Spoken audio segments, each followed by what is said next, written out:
नमस्कार विद्यार्थी मित्रों, आपका हमारा YouTube चैनल पे स्वागत है। आज हम बात करेंगे व्रज गुणन विधि से द्विचल रैखिक समीकरण का हल कैसे होता है और कुछ उदाहरण देखेंगे। व्रज गुणन विधि। व्रज गुणन विधि यानी कि क्रॉस मल्टीप्लिकेशन। अब तक हमने दो चर रैखिक समीकरण युग्म को हल करने के लिए ग्राफीय विधि यूज किया। फिर ग्राफीय विधि के बाद हमने बीजीय गणित विधि के बारे में बात किया। तो बीजीय गणित विधि में हमने क्या लिखा था? तो प्रतिस्थापन विधि देखी, फिर विलोम विधि के द्वारा दो द्विचर रैखिक समीकरण को हल किया। उसके बाद आज हम इन द्विचर रैखिक समीकरण को व्रज गुणन विधि से हल करेंगे। तो व्रज गुणन विधि बहुत उपयोगी है, थोड़ी दिखने में हार्ड लगेगी लेकिन बहुत सिंपल है। आप ध्यान से लिखोगे तो मजे। तो व्रज गुणन विधि से हमें कोई द्विचर समीकरण को हल करना है तो दो द्विचर समीकरण चाहिए होगा। तो माना कि कोई द्विचर समीकरण युग्म है, तो एक द्विचर समीकरण युग्म ले लेते। पहला तो समीकरण ले लेते a1x plus b1y plus c1 equal to 0। ए हमारा समीकरण एक हो गया। अब युग्म यानी कि दूसरा भी एक समीकरण चाहिए। तो a2x plus b2y plus c2 equal to 0। तो हमारे पास द्विचर रैखिक समीकरण के एक युग्म हो गए। अब इसको विलोम विधि से हल करते हैं। विलोम विधि से हल करने पर, तो विलोम विधि यानी कि हम पिछले वीडियो में देखा है। तो क्या करते थे? विलोम विधि में कोई भी एक चर को हल करने के लिए एक उसका गुणांक समान करते थे। अब मुझे यहाँ पे y को हल करना हो तो y का विलोम करना पड़ेगा। अब y का विलोम करने के लिए मैं क्या करूंगा? y का गुणांक समान करूंगा। तो यहाँ पे b1 है, यहाँ पे b2 है, तो मैं क्या करूंगा? समीकरण एक को b2 से गुणा करूंगा और समीकरण दो को b1 से गुणा करना पड़ेगा। यानी कि समीकरण एक और दो में y का गुणांक समान करने पर। अब समीकरण एक को क्या किससे गुणा करना है? b2 के साथ। तो b2 a1x प्लस इसके साथ भी, क्योंकि हर एक के साथ गुणा होगा ना, तो b2 b1y plus b2 c1 equal to 0। अब b1 a2 x फिर b1 b2 b1 b2 y plus b1 c2 equal to 0। अब क्या करेंगे? तो इसको विलोम से करना है तो हम क्या करेंगे? इसको समीकरण 3 ले लेंगे, इसको 4। तो अब समीकरण 3 और 4 ध्यान से देखोगे तो हमें क्या करना है? तो विलोम विधि से हल करना है। यानी कि विलोम विधि से तो इसको क्या करेंगे? समीकरण 3 और 4 को माइनस करेंगे। यानी कि समीकरण 3 में से 4 को घटाने पर, तो घटाएंगे तो यहाँ पे माइनस होगा। तो ये तो ऐसा हो जाएगा b2a1x माइनस b1a2x, कुछ कॉमन नहीं यानी कि माइनस होगा ही नहीं, प्लस अब यहाँ पे माइनस अंदर गया, प्लस और माइनस माइनस। अब यहाँ पे b1 b2y, यहाँ पे भी b1 b2y यानी कि सेम पद है, यानी कि ये तो विलोम हो गया यानी कि कैंसिल हो गया। अब बचा क्या? तो plus b2 c1 minus b1 c2 equal to 0। अब इसको हल करते हैं तो ये हो जाएगा हमारा, इसमें से कॉमन क्या है? तो यहाँ पे x कॉमन है तो x को कॉमन निकाल लेते हैं। तो और a वाले स्टेप को पहले लिख देते हैं। तो a1 b2 minus a2 b1। अब क्या करते हैं? इसको उस तरफ ले जाते हैं तो बचेगा क्या? b2 c1 equal to minus वाला उस तरफ यानी कि प्लस वाला बचेगा, तो b1 c2। अब फिर से क्या करेंगे? इसको भी उस तरफ ले जाएंगे। तो x a1 b2 minus a2 b1 equal to b1 c2, ये उस तरफ जाएगा तो क्या हो जाएगा? माइनस, यानी कि b2 माइनस c1। अब x के बराबर इसको भी उस तरफ भेजे, गुणा में यानी कि भाग में जाएगा तो x के बराबर हमें कीमत मिल जाएगी x बराबर b1 c2 minus b2 C1 बट्टे में क्या आ जाएगा A1 B2 minus A2 B1। तो इसको हम समीकरण 5 ले लेते हैं। अब समीकरण 5 की कीमत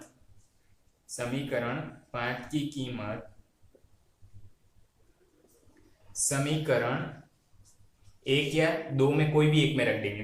तो समीकरण 5 की कीमत एक या दो में रखेंगे तो हमें y की कीमत मिलेगी। तो y की कीमत क्या आएगी, तो C1 A2 minus C2 A1 बट्टे में A1 B2 minus A2 B1। ये हो गया हमारा समीकरण 6। आपको समझ में नहीं आया तो वीडियो को पॉज करके धीरे धीरे समझ के लिखते जाइए तो ज्यादा आसान रहेगा।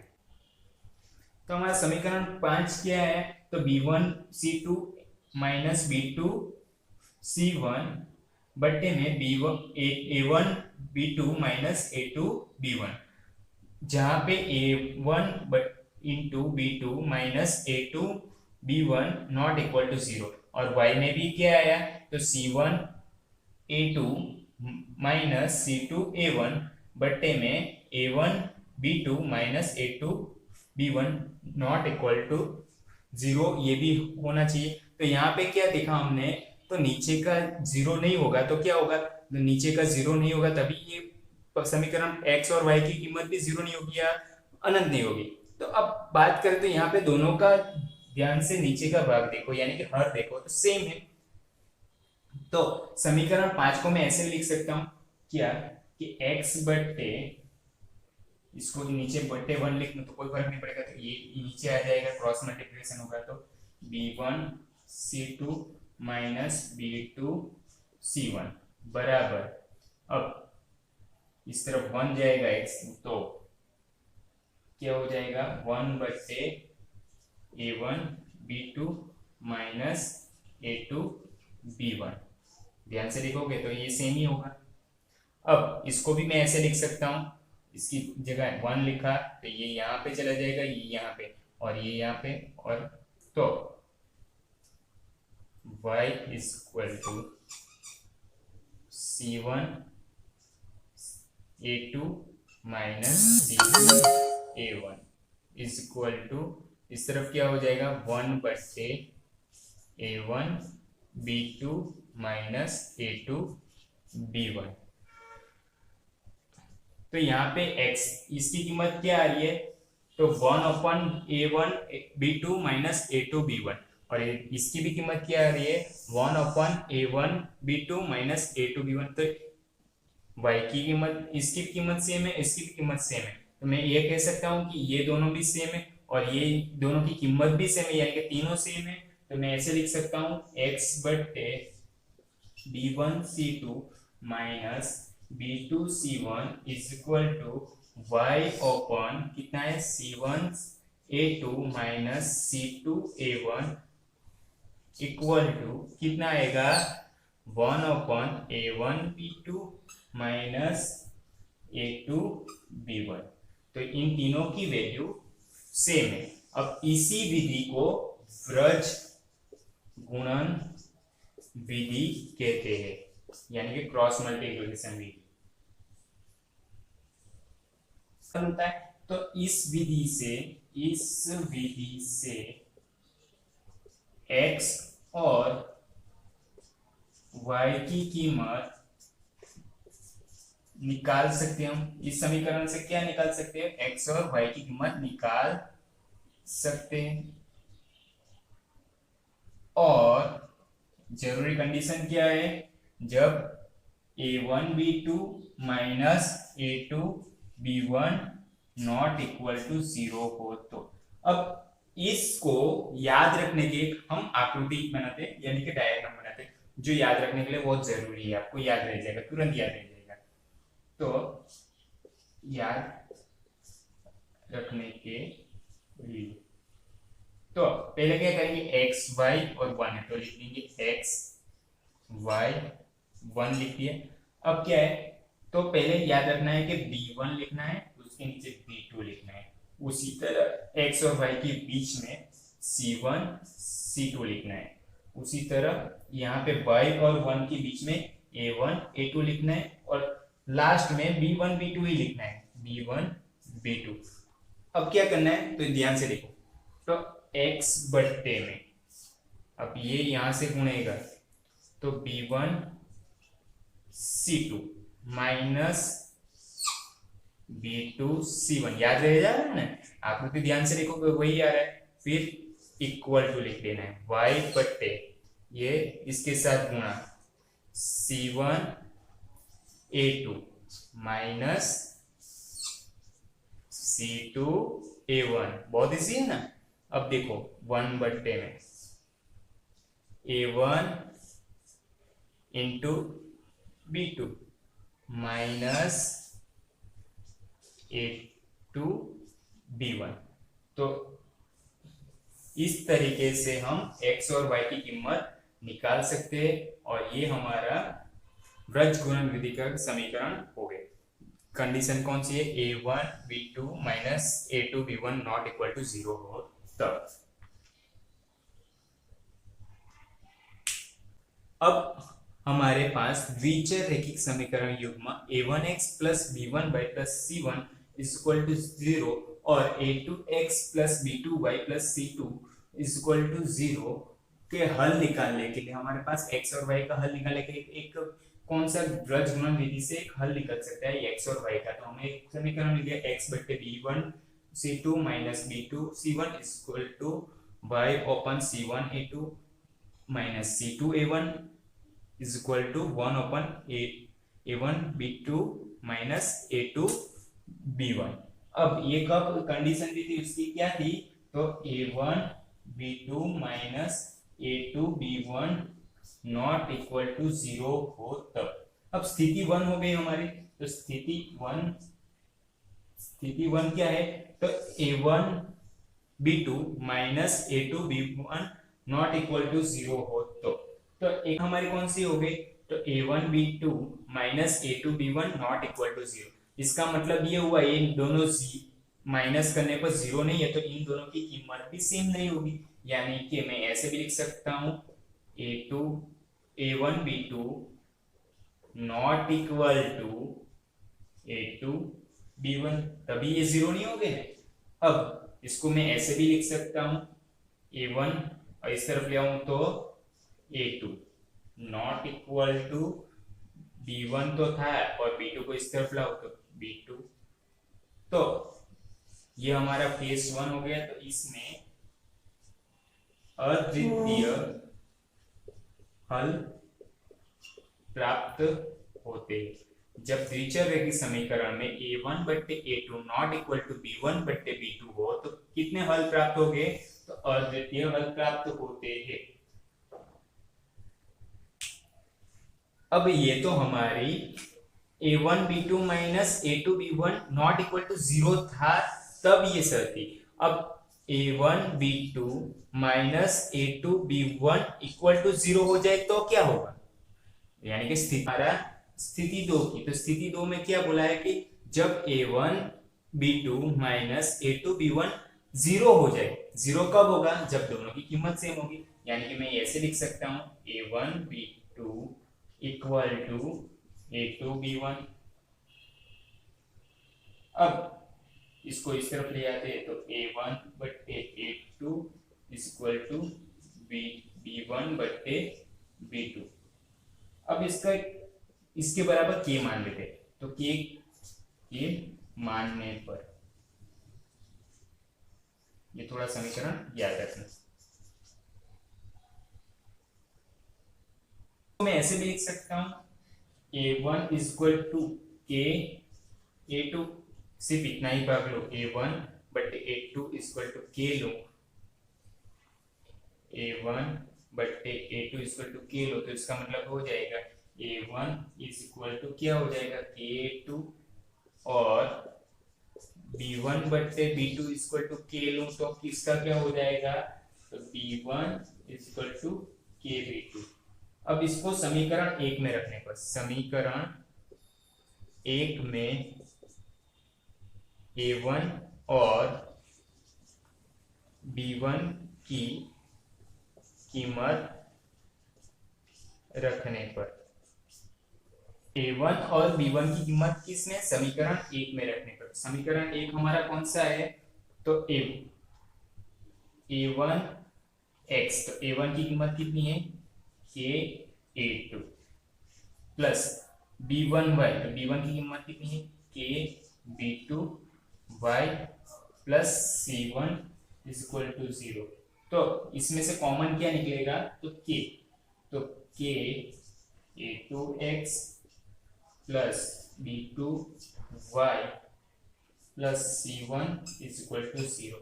अब थोड़ा समीकरण दो ध्यान से देखोगे तो समीकरण दो, अब समीकरण दो क्या है, तो a2x plus b2y, a2x plus b2y plus c2 is equal to 0, ये हमारा। अब इसमें ध्यान से देखोगे तो इसको इस तरफ भेज दूं तो क्या बन जाएगा, a2x प्लस b2y बराबर c2 उस तरफ गया यानी कि माइनस c2। तो ये ध्यान से देखो, तो a2x प्लस b2y तो यहाँ पे भी है, तो इसकी कीमत कितनी है, माइनस c2, तो यहाँ पे मैं रख सकता हूँ k इज इक्वल टू, इसकी कीमत कितनी आई, minus c2 plus c1 is equal to 0। तो यहाँ पे मैं ऐसे भी लिख सकता हूं कि c1 इज इक्वल टू, ये उस तरफ जाएगा तो क्या हो जाएगा, k और माइनस उस तरफ हो जाएगा प्लस हो जाएगा, c1 is equal to k c2। अब इससे x और y निकल गए, समीकरण में ध्यान से देखोगे x और y है ही नहीं, इस समीकरण में x और y निकल गए। अब c2 को इस तरफ ले आते तो ये हो जाएगा c1 बट्टे c2 is equal to k। अब k की कीमत हमने आगे देखी थी, k की कीमत रखने पर, तो k की कीमत हमने आगे क्या देखी थी, तो a1 बट्टे a2 is equal to b1 बट्टे b2, मैंने कहा था याद रखने के लिए। तो ये हो जाएगा k इज इक्वल टू क्या आया हमारा, c1 बट्टे c2 है ना, तो k की कीमत रखेंगे a1 बट्टे a2 is equal to b1 बट्टे b2, ये k की कीमत है, और ये c1 बट्टे c2 आया। तो जब हमारा केस 2 क्या था, जब a1 b2 is equal to a2 b1, यानी कि a1 minus a1 b2 minus b2 b1 is equal to 0 हो, और उसमें a1 बट्टे a2 is equal to b1 बट्टे b2 और c1 बट्टे c2 आए, यानी कि द्विचर रैखिक समीकरण में a1 बट्टे a2 is equal to b1 बट्टे b2 c1 बट्टे c2 हो, तो हल कैसा मिलेगा, तो हल अपरिमित रूप से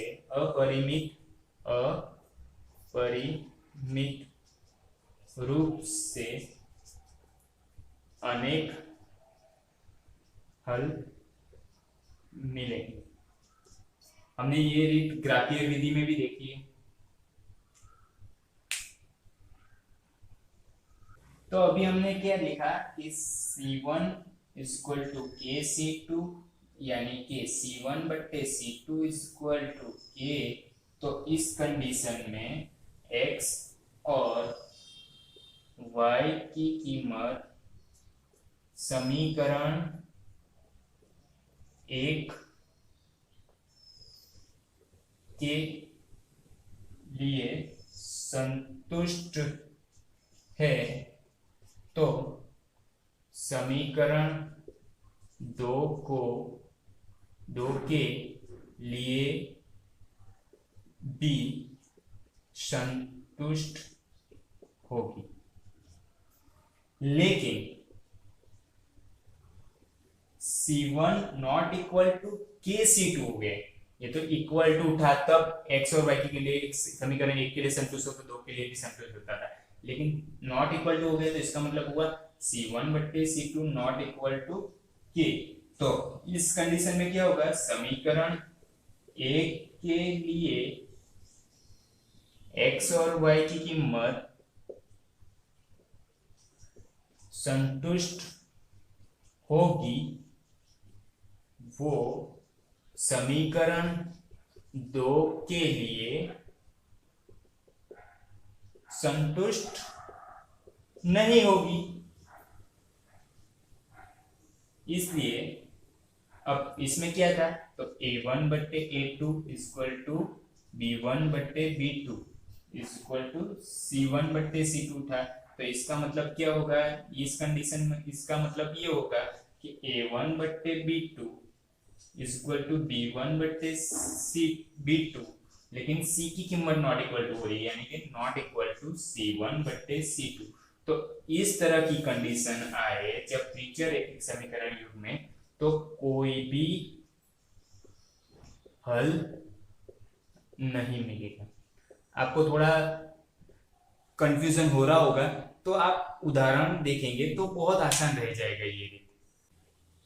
तो हमने व्रज गुणन विधि में क्या सीखा कि द्वितीय रैखिक समीकरण a1x plus b1y plus c1 equal to 0 हो और a2x plus b2y plus c2 equal to 0 हो द्वितीय रैखिक समीकरण। तब इसमें जब a1 बट्टे a2 not equal to b1 बट्टे b2 है, तो कैसे हल प्राप्त होते, पहली कंडीशन में अद्वितीय हल प्राप्त होते हैं। यह हमारा सारांश है ये पूरा विधि का।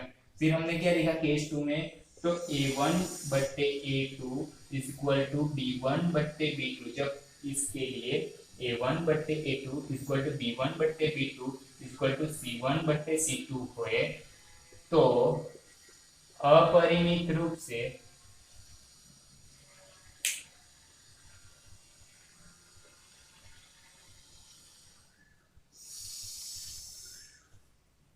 फिर समीकरण 1 में हमें दूसरी कंडीशन क्या देखी, जब a1 बट्टे a2 इक्वल टू b1 बट्टे b2 इक्वल टू c1 बट्टे c2 हो रहा था, तो समीकरण युग्म का अपरिमित रूप से अनेक हल प्राप्त होते। तीसरी कंडीशन क्या देखी उसी में ही, कि a1 बट्टे a2 जब हल a1 बट्टे a2 इक्वल टू b1 बट्टे b2 हो, नॉट इक्वल टू c1 बट्टे c2 इसमें समीकरण 1 में, तो कितने हल मिलेंगे, तो हल ही नहीं मिलेंगे, कोई हल इस समीकरण का हल नहीं होता है। तो हमने ग्राफीय विधि में भी 3 देखे थे कि अद्वितीय रूप से, अपरिमित रूप से अनेक हल और समीकरण का हल नहीं मिलता, वही है हमारा। तो इसमें भी हमने तीनों ध्यान से देखा, यानी कि समीकरण हो और ये 3 कंडीशन हम अप्लाई करेंगे तो बहुत आसान रहेगा।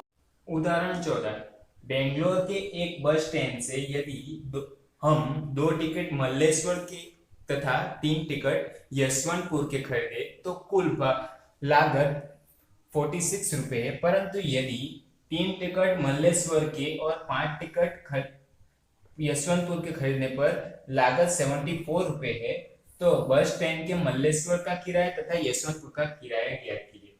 अब पता किराया किसका है, मल्लेश्वर और यशवंतपुर का मालूम नहीं, तो हम क्या करेंगे, मान लेंगे, माना कि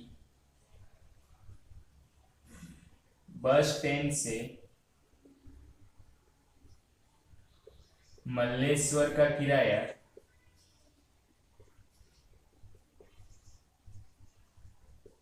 x रुपए और यशवंतपुर का किराया y रुपए है। फिर क्या करते थे, अब स्थिति 1 की बात करें तो क्या बोला है कि बस स्टैंड के यदि हम 2 टिकट किसका, मल्लेश्वर, 3 टिकट यशवंतपुर का ले, यानी कि 2 टिकट मल्लेश्वर यानी कि हमने क्या लिया x, यानी कि 2x के तथा 3 टिकट यशवंतपुर के, तो यानी कि यशवंतपुर यानी कि y, यानी कि 3y बराबर कितने रुपए हो रहे, तो 46 रुपए। तो ये हो गया हमारा समीकरण 1। अब स्थिति 2 की बात करते, स्थिति 2 में क्या बोला है, तो कितने टिकट, 3 टिकट मल्लेश्वर की। तो मल्लेश्वर तो हमारा क्या है, तो x यानी कि 3x और यशवंतपुर के 5 यानी कि +5y खरीदे। तो कुल लागत कितनी होती है, 74 यानी कि 74। तो ये हो गया हमारा समीकरण 2। अब इसको थोड़ा आसान से लिख दे तो 46 को इस तरफ ले आते हैं, तो 2x + 3y - 46, और इसको लिखना हो तो 3x + 5y - 74 = 0। तो ये हमारा द्विचर रैखिक समीकरण 2 आ गए। तो हम द्विचर रैखिक समीकरण को कौन सी रीत से हल करना है, व्रज गुणन की विधि से। तो व्रज गुणन की विधि से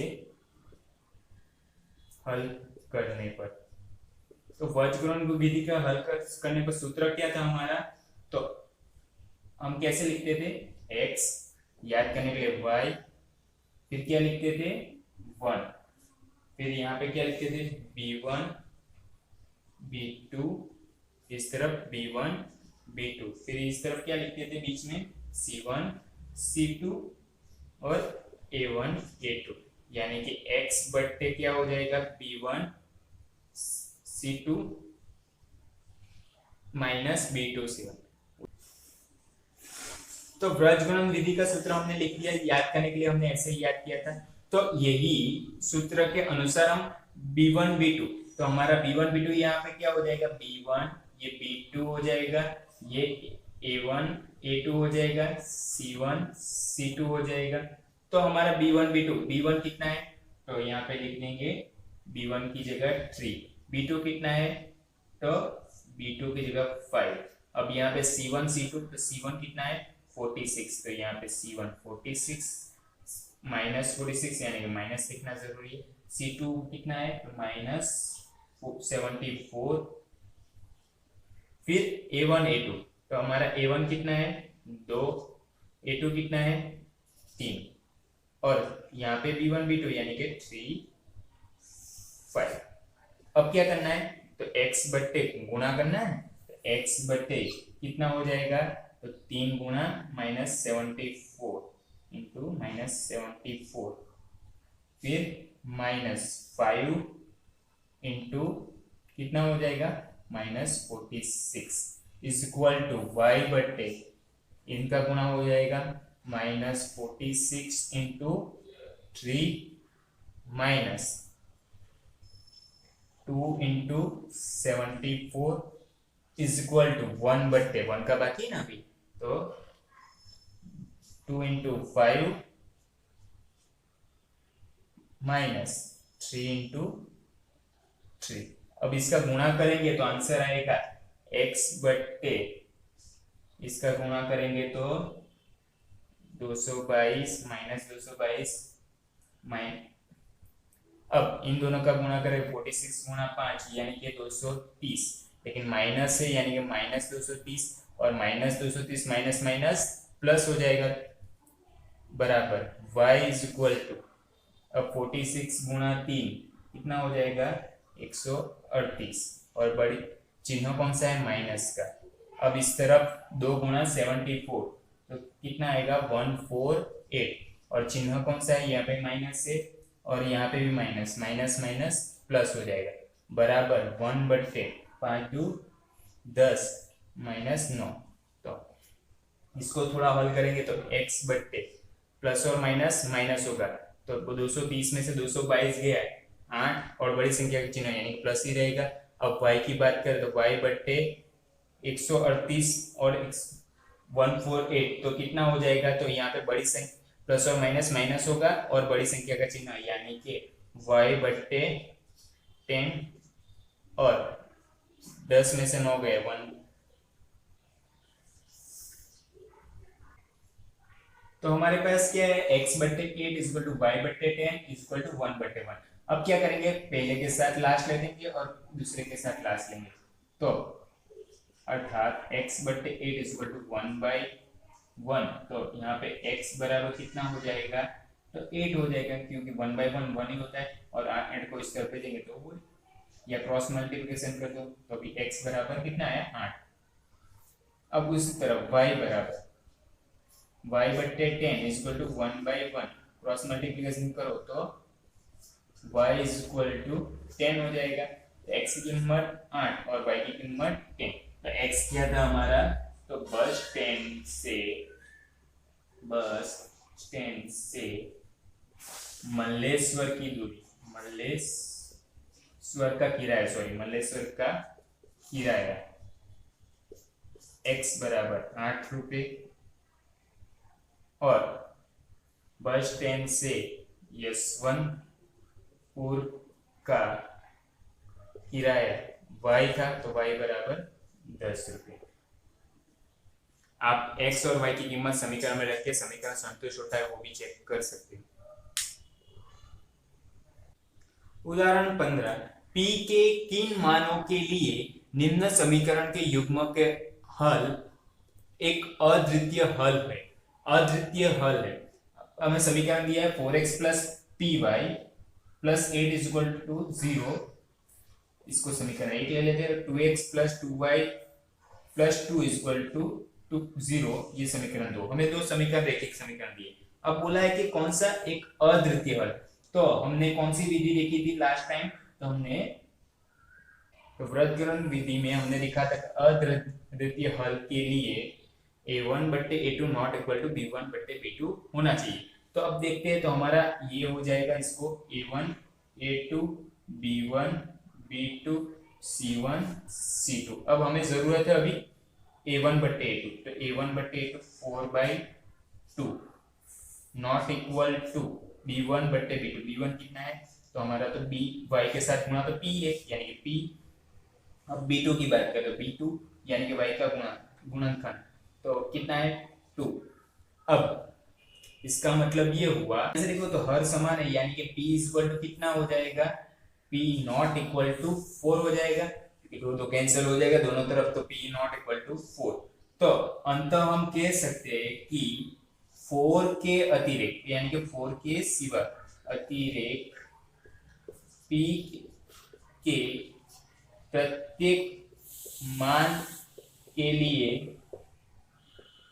दिए हुए समीकरण का युग्म का एक अद्वितीय हल होगा। क्या होगा, 4 के अतिरिक्त यानी कि 4 के। उदाहरण 16, के किस मान के लिए निम्न रैखिक समीकरण के युग्म के अपरिमित रूप से अनेक हल प्राप्त होंगे। तो पहला एक समीकरण दिया है kx प्लस 3y माइनस काउंस में k माइनस 3 इक्वल टू 0, हम इसे समीकरण 1 ले लेते हैं। दूसरा समीकरण दिया है 12x plus ky minus k equal to 0, तो इसको हम समीकरण 2 ले लेते हैं। अब बोला गया है, क्या बोला गया है, तो रैखिक समीकरण के अपरिमित रूप से, तो अपरिमित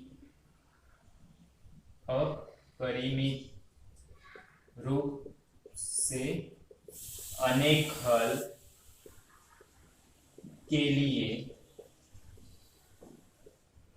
व्रजगुणन विधि से, तो व्रजगुणन विधि में कौन सी कंडीशन देखी थी और अपरिमित हल प्राप्त करने के लिए, तो क्या कंडीशन थी, a1 बट्टे a2 इक्वल टू b1 बट्टे b2 इक्वल टू c1 बट्टे c2 होना चाहिए। तो अब हमारा ये हो जाएगा a1 a2 b1 b2 c1 c2। अब लिखते हैं इसको, तो a1 बट्टे a2 यानी कि k बट्टे 12, b1 3 बट्टे k, y का गुणनखंड ऐसे लिखना है, और c यानी कि k माइनस 3 बट्टे k। अब इसको हल कर, अब इन दोनों को लेके देखते हैं, तो ये हो जाएगा k बट्टे 12 इक्वल टू 3/k, और इस तरफ इन दोनों को लेके देखेंगे 3k equal to k minus 3 और k। तो पहले इसकी बात करें तो k गुणा k a स्क्वायर 12 ताली 36, अब k इक्वल टू वर्गमूल में 36 यानी कि k के बराबर प्लस और माइनस 6 क्योंकि 6 का स्क्वायर 36 है। अब बात करें इसकी तो ये हो जाएगा 3k और ये हो जाएगा k इंटू के माइनस 3 क्योंकि क्रॉस गुणा।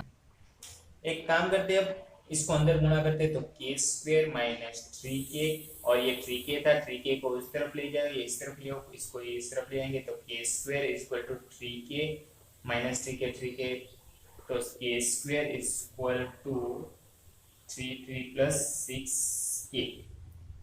तो इसका मतलब ये हुआ कि k की कीमत k इज इक्वल टू 0 या k इज इक्वल टू 6।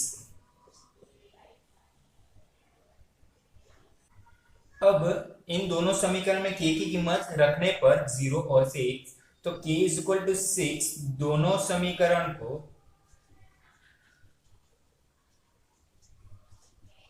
संतुष्ट करता है, यानी कि इस मान के लिए समीकरण के युग्म के अपरिमित रूप से अनेक हल है।